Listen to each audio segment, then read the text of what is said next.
Ini aja lama nanti.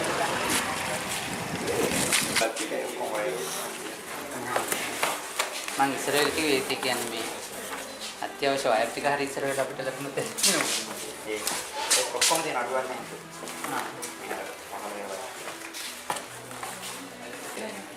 හරි පානල් දාලා තියෙනවා. ඒක හවසන් දෙයි පානල්.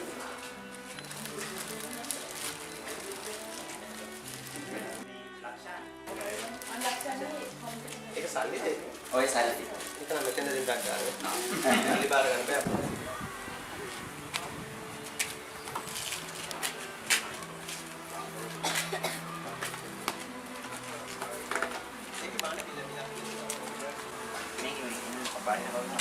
ළමයින් සල්ලි ටික තමයි අර මම හිතන්නේ බෞද්ධ සංගමයේ වලසුනේ බෞද්ධ සංගමයේ විදියට මම හිතන්නේ ළමයින්ගෙන් මෙච්චර මුදලක් මේක බලාපොරොත්තු වෙන්නේ නැහැ සර්.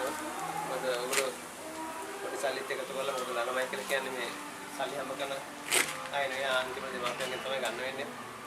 ඒ තැනදී මම හිතන්නේ බොහොම ඒක අර ඉමෝෂනල් කියලා කියන අපි ඒ වගේ අවස්ථාවක් මොකද අර හැංගින් බර අවස්ථාවක් මොකද මේ ඒ තුල ඒක නිසා මේ ඔයගොල්ලෝ සල්ලි අපි ඒ අදාළ මොකද කොටස තමයි මම හිතන්නේ මේ දැන් මේ මුදල් පරිත්‍යාග කරන්නේ. ඒකෙන් අපි ඉදිරියට පස්සේ ඉක්මනට නිම කළේ අවශ්‍ය රෝගී සත්කාර සේව තවත් වැඩි කරගෙන සදා අවශ්‍ය දායකත්වය ලබා දෙන්න. දැන් අපි යනවා එතෙන්ට ඒකට තියෙනවා නම් ඒ අවර්ති ඉදිකරපු මධ්‍යස්ථානයේ බලන්න රෝගීන් 300 ගානක් දැනට සූපත් කළ යවල තියෙනවා අර ප්‍රධාන එදිනෙදාරියාගේ වාර්තා අනුව.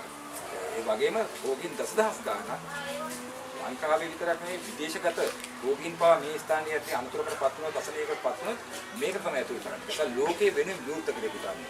සා මේ පුණ්‍ය කර්මයේ ඍජු කොටස්කාරය බවට පත් වෙන ඔබ මේ අවස්ථාවේ. අපි හාමුදුරුවෝ මග තියෙන යත්තේ ඒ දුතුමාගේ මග පෙන්වීම යත්තේ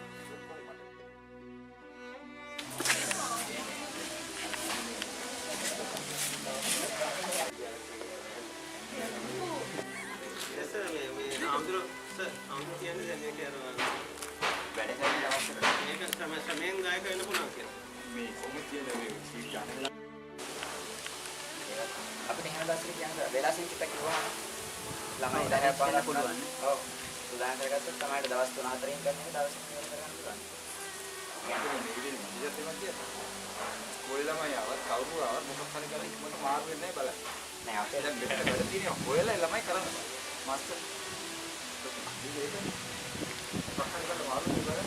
මේ ළමයි අහන මොකක්ද කරන්නේ තවයි. දැන් හදන්නේ මේක තමයි සර් කිව්වේ.